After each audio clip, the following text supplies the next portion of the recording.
Happy Friday, ladies and gents. We're ready to rock and roll this joint. Accelerating your business. How's that going to happen? Let's find out. Good. Shut up and sit down. The Business Bros Podcast was created for you. Learn from the business professionals who come to share their stories. Find out what's working in business, on social media, what's hot and what's not, straight from the mouths of successful entrepreneurs out there doing the real work. And now, welcome to another episode of Business. We got the fire going on. Yeah. In San Diego. Ham, take it away. A heat wave in San Diego. We're bringing the fire right here. All right, all you business pros. Before we jump into the show, just a quick reminder to please subscribe on whichever platform it is that you're listening to us on today. Give us a like, give us a follow, subscribe, and drop a review, and help other like-minded business owners find value from our awesome guests while we rise up in the podcast rankings. And if you want to be a guest on the show, I missed that last part, we will really appreciate it. And if you want to be a guest on the show, we'd love to have you on and learn from you as well. Go to www.businessbros.biz/podcast guest. Schedule your time slot. Don't forget to follow us on all our social media at Business Bros Pod.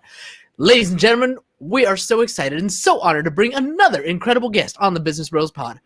Our guest today is the preeminent advisor to CEOs who want to safeguard their businesses and their lives from unpredictability, establishing strategic partnerships that empower them to never again worry about growth. Having worked with over 1,500 CEOs across 33 countries, our guest is an expert in helping businesses expand internationally. As a world-renowned speaker and philanthropist, our guest's goal is to help over 800,000 kids in Latin America become entrepreneurs using local businesses in the next 3 years. Local resources in the next 3 years. We can't be more thrilled to hear some incredible stories from this well-traveled thought leader and humanitarian. Joining us today out of the great state of Texas, the CEO Confidant from Divine Human Ventures and Wisdom for Kids. Welcome to the show, Angel Ribo.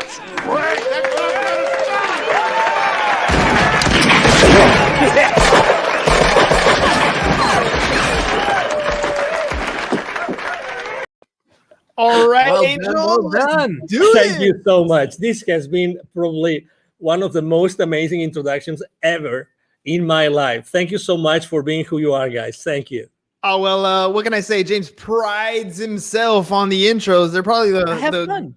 Yeah, they're fun. They're you know what? Everybody has a strength and everybody has a weakness. I would suck at writing your intro, but James over here, he's got fire when it comes to writing those intros. I tell you, I mean, I've been introduced a few times, and he's used actually completely different words. He's a master. He's a super eloquent guy. I can tell you that. Thank you so much. My heart. You are making my head really? roll. Yeah, you're a cunning linguist, Ham. You're a cunning linguist. All right. So speaking of talents, right? Speaking of strengths, speaking of weaknesses, look, anytime anybody's going to start a business, we all start off thinking, I know what it takes. I'm going to make this thing grow. I'm going to me, I. But ultimately, you need a team to make things happen. So Angel, tell me a little bit about what it takes to grow a business and what is it that you do exactly? Exactly. So basically, in a nutshell, what I do is I help both corporate CEOs and established entrepreneurs to bridge the gap globally for expansion and exposure. It means that I help them take their businesses internationally. Okay. And what it takes for someone to accelerate the growth of their businesses by going internationally, the first thing that it takes is the willingness to do it, but the resources. The resources. I've seen many times people wanting to go internationally, fully internationally, and they have not made their homework. They have not really taken into consideration what it takes to go internationally.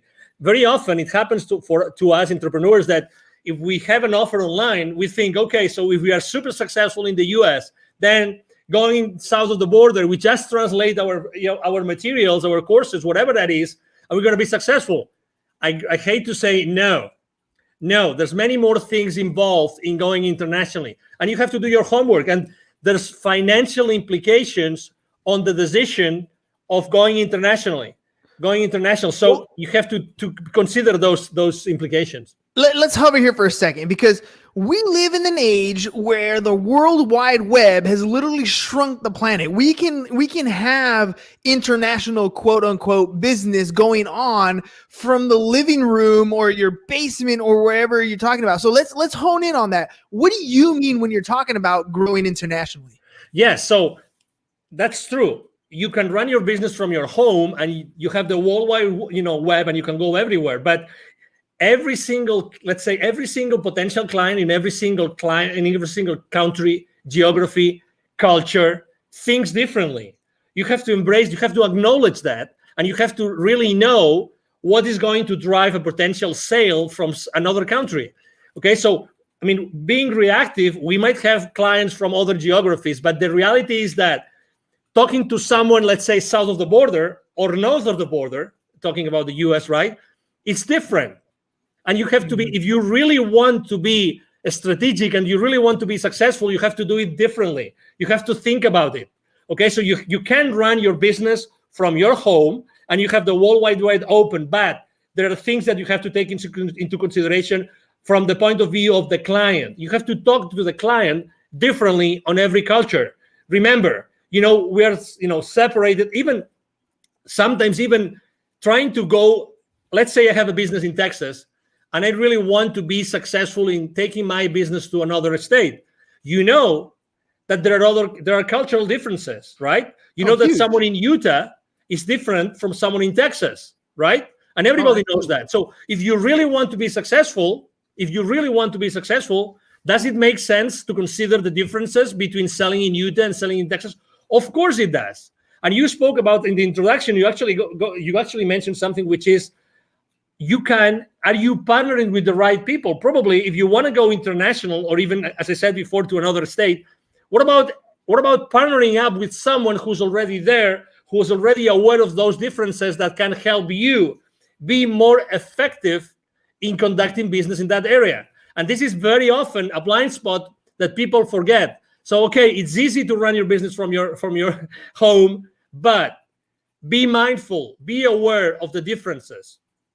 What kind of differences should we be looking for when we're first starting out? Because there are so many. I mean, like you said, there's cultural differences, there's currency differences, there's tax treatments. I mean, there's all kinds of things that we can think about when we're talking about those differences.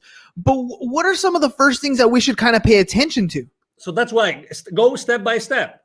I mean, going internationally right out of the gate, I don't think is the right thing to do, unless you only go internationally to a specific area because you know that there's a need for that there, and you know that the people there are going to buy from you. Unless that's the case, it's scaling up by accelerating the growth of your business by going international. It means that you have already had to establish your business somehow. That's very important. Okay, so initially, I don't recommend anybody doing that unless, again, that's going to be your number one strategy. So if that's your number one strategy, you have to really know what these people want. Okay, the people in this area, what do they want? So you have to really speak with these people over there. Sometimes, we tend to think, oh, it's extremely difficult. No, it's very easy. Reach out. There's social media again, and you can go in social media and you can start talking to people who live in that area. It's really simple.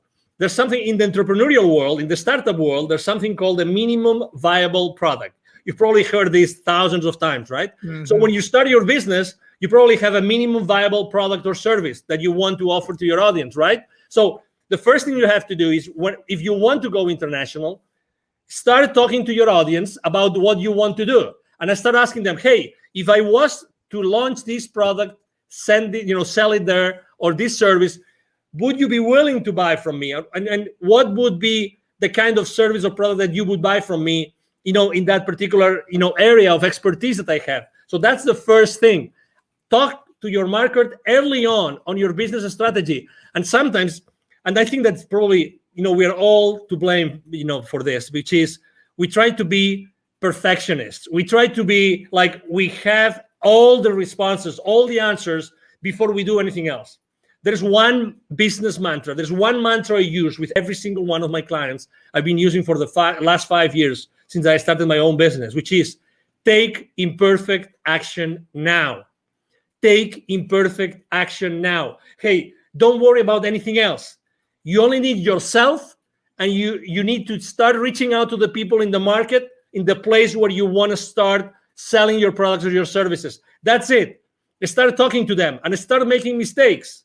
Start making mistakes. There's no such thing as the perfect sales pitch, the perfect service, the perfect product. There's only the thing that you reach out to the potential buyers and you know what they think, and keep on making, keep on perfecting your pitch, keep on perfecting your product and your service. Really, that's the first step. Take imperfect action now.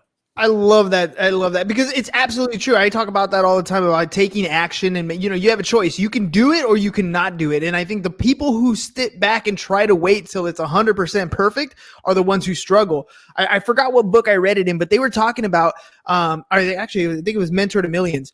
And what they were saying was most successful people wait until they have about a 70% of a plan, right?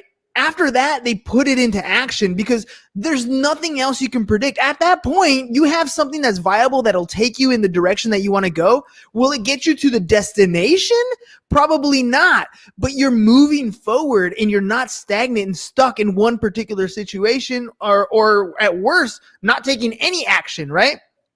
When I remember reading or learning about Disney, and they were opening up in China, I think it was China or Japan, I'm not sure exactly, but they were out there in the East. And when they went out there, they opened up operations right away, just like they had done in Florida, just like they had done in Disney. And they didn't take into consideration some of the cultural differences and had to restructure some things.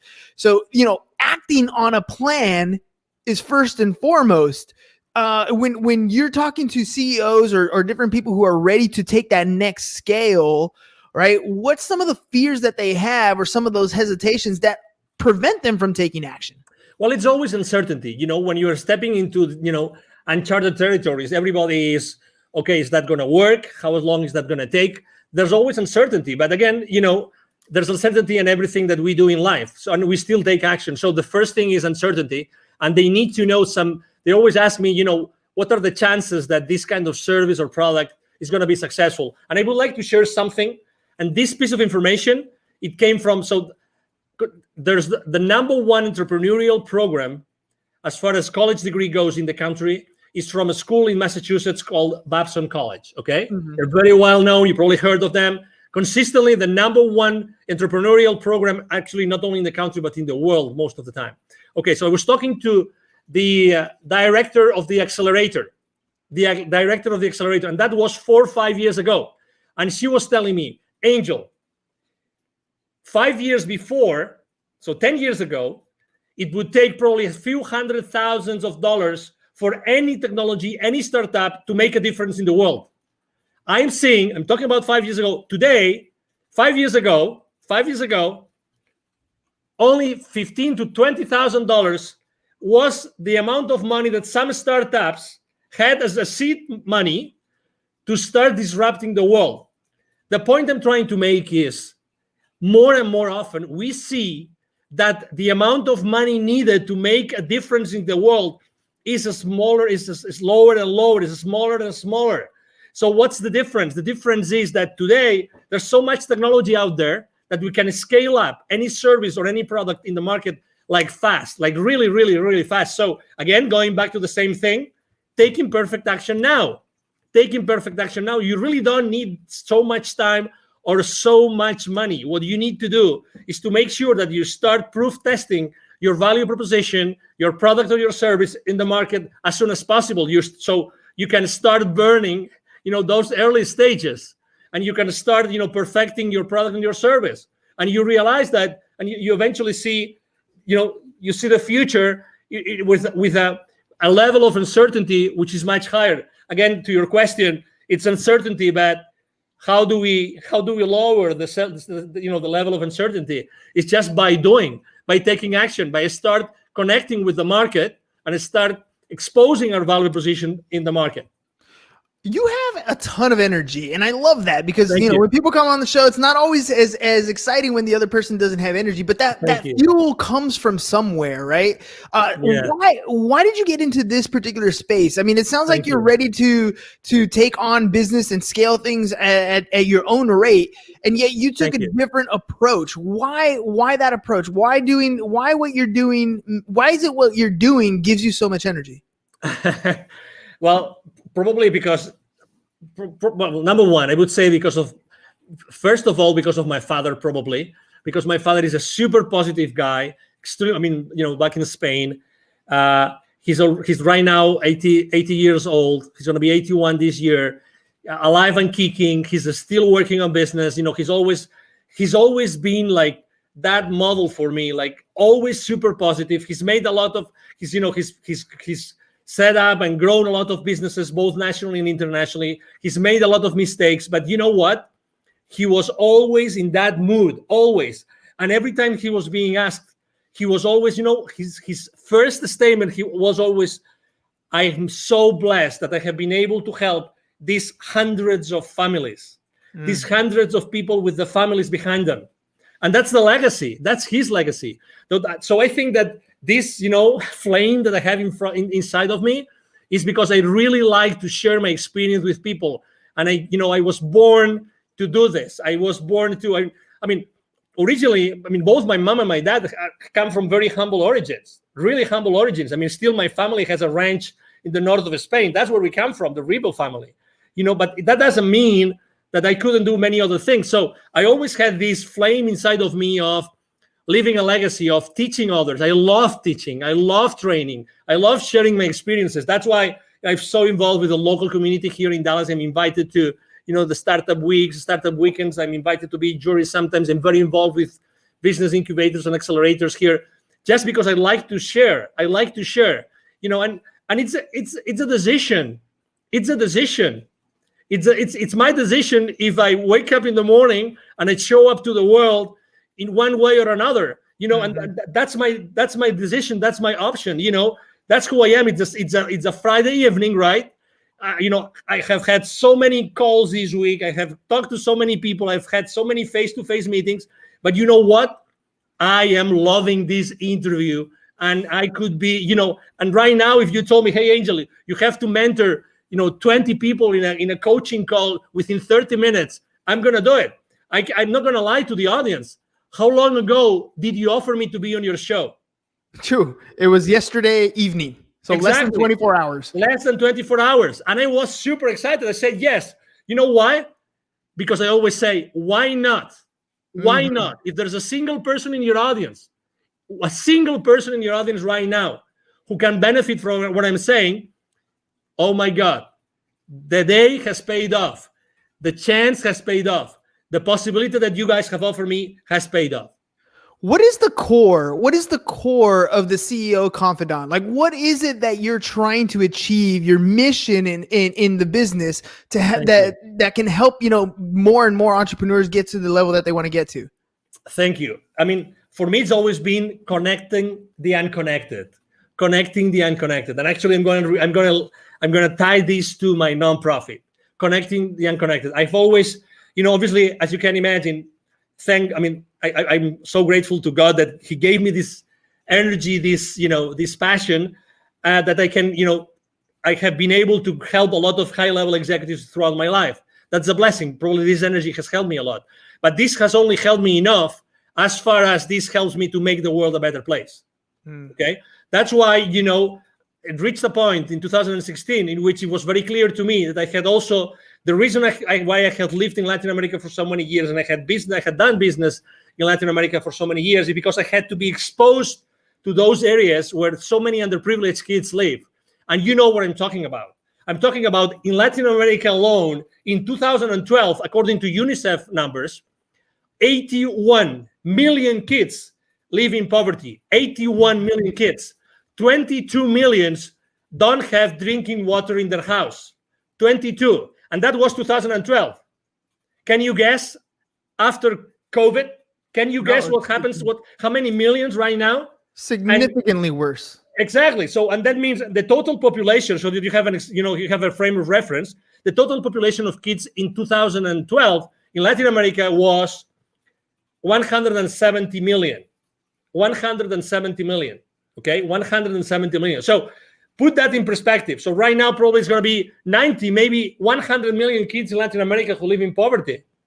Yeah. So that's why, what's my mission? I've always feel that I keep on developing and helping so many high-level executives and established entrepreneurs, because at the end of the day, what I have to do is I have to be able to have so many stories, and I have to be able to connect all those high-level executives with those entrepreneurs that have still so much to learn. And I know that if it's not me, who's going to teach them entrepreneurship? Who's going to inspire them? Who is able to bring all those lessons I learn every single day with these so powerful CEOs? Who else is going to take them to those kids in need? So that was my answer. Yeah, no, that's a beautiful answer, because you're absolutely right. I mean, we look at what we see in poverty just right in front of us, right? When we drive down the freeway, when we're in our local communities. But the difference is, the poverty in the United States is much different than the poverty in almost any other country. It's just a different level. I remember being young, as a young kid, at my parents, and we would always go to church, and they would send us, to missionary things down the other side of the border, and you just have this awe that everything from the pair of shoes to the sweater that you have on to the meal that you had has such a different value to the people down there than just you. The things you take for granted, you don't even realize until you're, things like where you're crossing the border. When I remember coming back on the border and little kids, small 4 or 5-year-old children coming up barefoot, dirty, ragged clothes, just trying to sell something to make a living. And we don't quite understand the level of poverty because we're blessed to be in this country. But you're absolutely right. I want to ask you about the relationships that you're building with people as you're helping a lot of these entrepreneurs grow their business, as you're helping them scale and become multi-million-dollar companies. What value do you place, and how do you utilize the relationships that you're making? Well, I mean, I think believe it or not, I was extremely shy kid, very shy, very shy. Most of I would say every single one of my classmates up to high school, they would not believe it's me talking right now. Honestly. I mean, I had to, really, I really had to go to college, and I had to start being involved in organizations, international organizations, and traveling. And so, I know that not everybody is so open and prone to have relationships with people. But again, you don't have to be, someone like me, so, extroverted like me. It's just I think that the most important thing is that you are yourself and you keep the relationship honest and humble. Honest and humble. And from that point, I like to use, gratitude, humility, and acceptance as 3 of my top values that I like to share this with my team all the time when we have our weekly meetings and when we have our one-on-ones. Gratitude, humility, and acceptance are 3 very big values for me. So I think that those values help you a lot to develop those relationships. And out from those relationships, it's like, as you know, I'm very active on LinkedIn, and I have very, very large following and very active there. I post every single day, large high engagement from my audience. And it's the same thing when I start relationships with people in there that they don't know me of anything. I start from a very humble way. I'm not the guy that's going to send you 5 consecutive messages as soon as I say accept. I'm not that kind of guy. My connecting message has 1 sentence, only 1, and I don't send a second message. You just wait. Yeah, I just wait, and whenever it's good, and I think I have some value to offer to that person, as if it was you, then I say, hey, as I know that you do this, I think that you might be interested in having this information I just got from someone else. Again, partnering up with, giving the value that someone might need, and if they say I don't need it, that's okay, and that's fine. That's why a value download on people. I don't really believe in downloading things on people that they don't really need. So that's why I always keep my connections online as much human as possible. And when I left corporate America, I had like 800 connections. Right now, I have almost 27,000. Well, let me ask you about that, because you said, when you were younger, you were an introvert, and now you're very extroverted. What was it that pushed you to that next level? There's so many people out there that are introverted, and they know they have to have better relationships. They know they need to pick up the phone and talk to people. They know they need to be more extroverted, but they can't get across that point of actually making those connections. What pushed you to that next level? That's a great question, because probably I wasn't allowing myself to be myself. I was not standing on my own power. I thought that I had to fit in, and I wasn't socially enough. I wasn't enough. No, really. Because I thought that what I was standing up for wasn't enough to be just myself. So I had to be hiding, behind anything else or anybody else, until I realized that, oh my God, what I'm saying makes sense. So it was a gradual process. It wasn't just like, oh, tomorrow I'm going to be extroverted. And so I was fascinated by something, which was, in my case, in college, because I told you I started to bloom in college, which was becoming or being the leader of an organization, but being like the leader, but the leader behind the scenes, right? Not the leader like showing up all the time. Wizard of Oz. So sometimes, so at some point, I had no option but to be in front of a lot of people. And then suddenly, everything was going well, and I was, leading that organization in my college and everything. But there were issues. So I have to tell you that realizing that not everybody is going to like me actually helped me to be stronger. I realized that I didn't have to fit in. I realized that I have to be myself and always be myself. So I had a completely 100% certain place where I could go back and pull up the rest of my life. You know what I mean? Yeah, because if you're pretending to be someone else, you don't have that place of safety. But when you're always yourself, when you're always standing on yourself, on your grounds, then you have that place of power. And I have to also tell you, I remember the most dramatic situation in my life was actually that I got married. My first marriage was in 1996, still in Spain. And I unfortunately didn't work out, and I only was married like for 5 months. Oh.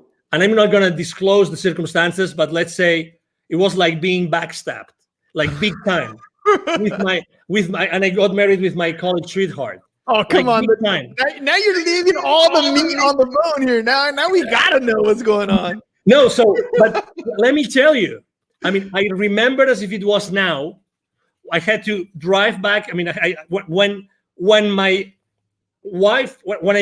found out what my wife was doing, and I confronted her that night, and I will never forget that night, when I confronted her that night, and she told me yes, I remember taking my car the following morning and going and driving to where my parents lived. I remember that both my mom and dad were waiting me, they were living at the 6th floor, they were waiting for me, and I started crying like a baby on my mom's arms, at my mom's arms, saying, can't believe it. I don't know.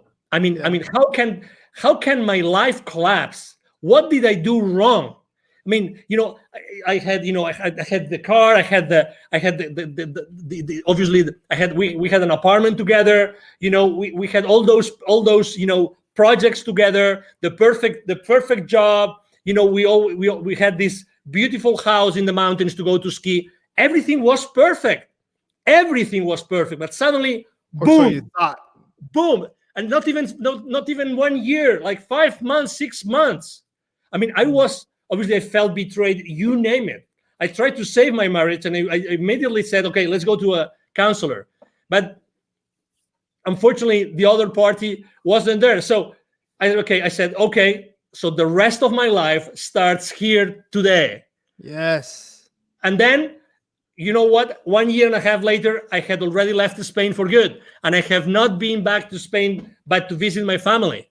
Again, it's the realization of I have to be me. And I am strong because I don't have to fit in with anybody else. I have to be myself. And that's my foundation. That's my essence. And I will build up the rest of my life because of that. Had I not taken that decision, we would have never had this conversation, you and I, today. You know that I want to say I love that story, but I kind of, it's not quite the right thing to say. But the fact that you accepted it at the end, right? The heartbreak, the pain, the agony, what you're going through, those are feelings that you're going to have.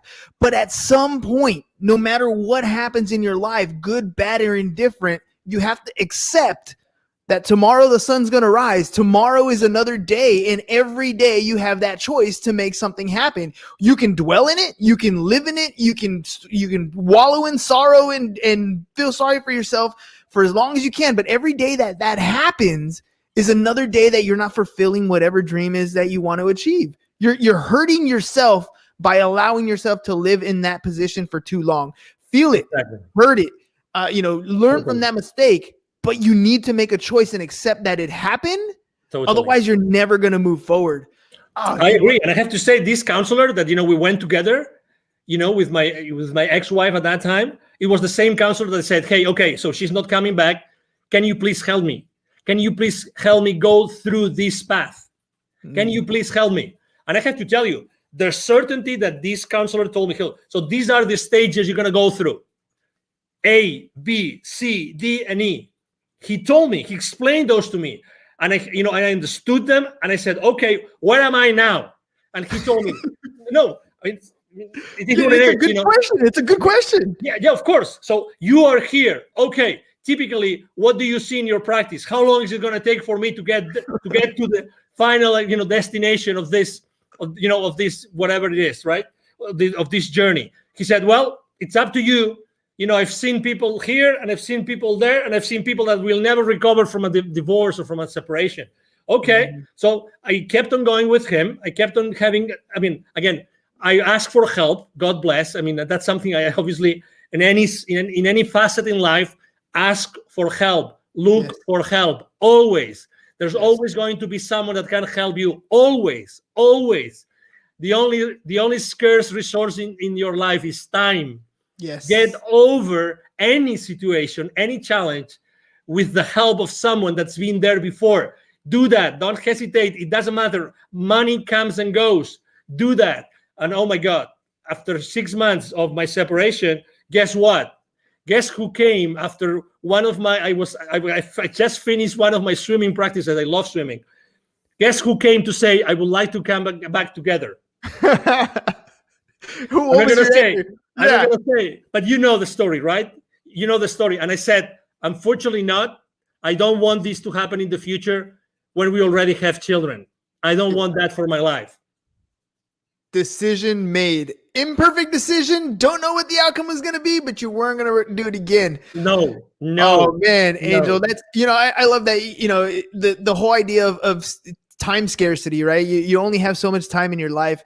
And yes, ladies and gents, you're going to feel uncomfortable when you're going to make a decision. You're not going to know the outcome. It's going to be scary. It's going to feel weird, but do it anyways.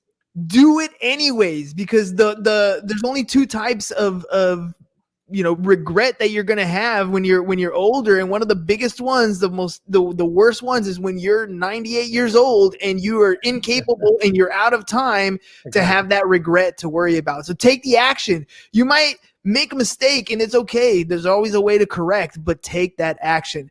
Angel, before we head out, let our audience know if they want to work with you, how can they get a hold of you?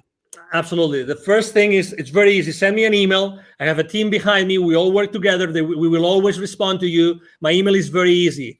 My email address is angel@angelribo.com. I'm going to spell it for you. ANGEL@ANGELRIB as in boy O.com. That's the easiest way. If you want to know, what I do, what I stand for, you can go to LinkedIn, Angel Ribo, the CEO, Confidant. And you will see me there every single day posting. I post a lot of personal stuff because I think it's important for everybody to know, what I think is important for me. And obviously, I would like to help you. And needless to say, thank you very much, guys, for being so kind with me and allowing me to be today on your show. Hey, man, thank you for coming on last minute. Thank you for sharing, being vulnerable. I honestly believe that some of these stories that we have in our life, some of the worst stories in our life, make the greatest connections with people. So thank you very much for sharing some of your worst times with us. I connected with you. I'm sure there's a lot of our listeners that connected with the same type of story.